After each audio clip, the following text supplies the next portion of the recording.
somewhere ranging between 70 to 95. And we also heard that technology is not the reason for those failures. We're going to provide a slightly different perspective on what could be the reason for those failures. And we're going to focus on what is called as the hidden work, which is the unglamorous work that is often overlooked, and that stands as a difference between the success and the failure. So with that, over to you, Ram. The most important thing which Kalyana was trying to stress is that 70% of the AI projects fail because of the hidden work, which is not being considered as an important aspect. Right? Let me give you a real life example. So there was a financial services company which was very excited to invest around $15 million. This just happened in the last 1 year, and they were very excited, and 1 minute, sorry. They were very excited about it. Executive sponsor was very gung-ho about it, and he immediately wanted to go ahead with that because he saw the vendor demonstrating a wonderful pilot.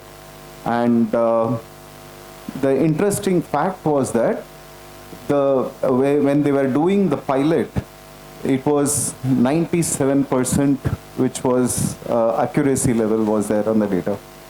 And then as soon as they went into production, what was visible was that it started deteriorating up to 64%, right? So the challenges started appearing, and we could see that in the second week itself, it started showing signs of deterioration. Now we need to ask that question, why, right? When the deterioration happens, there are multiple reasons behind it. One is the data that you tested initially should be relevant to the data or the volume of the data, which has increased proportionately higher when it went into production. Or the second aspect would be the integrations which were there should have been tested effectively, because all the integrations are very important and critical. And the third aspect is the fear of failure. So no one wants to admit the fear of failure, and there is a career risk which is aligned along with it, right? And the organization confidence also dips in. So that's a live example where there were people who were, there is an organization which went through this entire chain. Yeah, thanks, Ram. So now that you have so well talked about the problem statement, how to deal with such situations? So there is a hidden work framework, right? The next one. Yeah. Yeah. Okay. So there are 3 layers. One is assessment layer. In an assessment layer, what you do is you do a detailed evaluation of before you commit to any of the project. This first question you need to ask is that, do I really need this AI project? And if yes, is my data ready for it? If the data is ready, then is my integration complexity is entirely covered, because the data integration, nothing should break, right? So integrations have to be dealt quite effectively. And the last point which comes up is that whether you want to choose an agentic AI or a traditional AI. Traditional AI is normally chosen for a repeatable task, and agentic AI for a complex integrations that you do, right? So that is a question. When you do an assessment, you need to do a detailed assessment around it. And then that's where the second and third layer comes in, which is early warning, detect before it's too late, because your operational efficiencies, each of the monitoring system to everything has to be in place. And the third one is around the course correction. So through the early warning signs, when it is into the production or a pre-production, you need to identify and ensure that those course corrections are possible from your end.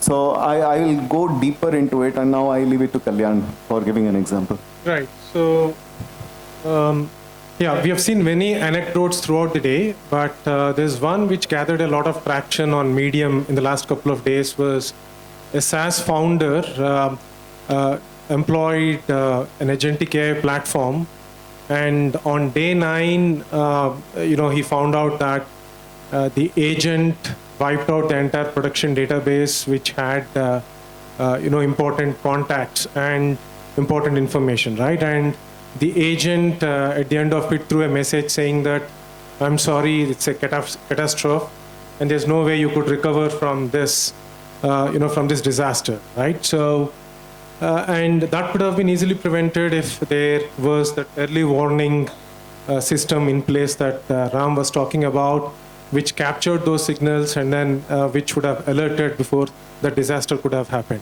right? So now that we have looked at the assessment, this is the assessment framework, layer 1, and the early warning. What are some of the aspects that need to be considered in early warning, Ram? So it is very simple. There are 6 red flags which you should be identifying. One is the data drift. If there is a data which you are put in, is it relevant when you are getting into the production? Then performance drops, integration failures, and most importantly, the 2 things which we did not cover till now is around the resource gaps.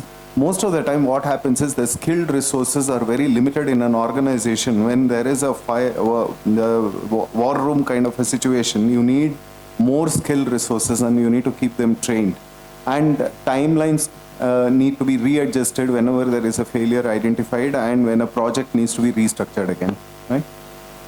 Sounds good. So that leads us to the third defensive layer, which is the strategic pivot. So in AI, pivots are not failures, right? So they are evolution. And if you see here, so it starts with having a process for robust, transparent communication where free space, right, is provided to air the sense of failures, right? And then there's a metrics-driven approach that is fair, which is driven by the data and not by the opinion, right? So this would help in doing a strategic pivot, wherein if you want to transition back to the traditional AI from the agentic AI, you should be able to do that seamlessly, right? So this is the 3-layer hidden framework that we thought will help in avoiding those disasters. Now, over to you. Thank you so much. So till now we heard that what leads to 70% of the failure, but at the same time, if you apply it to the assessment, early warning signs, and the course correction, if you do it appropriately, because many a times you don't have an opportunity. The example which Kalyan shared, you can't roll back, correct? That situation should not appear. You need to have an opportunity to roll back and ensure that you make the right choices. And I think most of the vendor pitches are boring because they might be interesting when they are initially showing you, but at the end, if you notice, what you do actually in an operational environment is key and critical, and then the success factor is driving over there. With that, and sometimes it can be a little expensive. All these learnings can be a little expensive. Thank you. So that's again, we talked about this implementation of hidden work framework. That's the key between the strategy and the execution. Thank you. Thank you.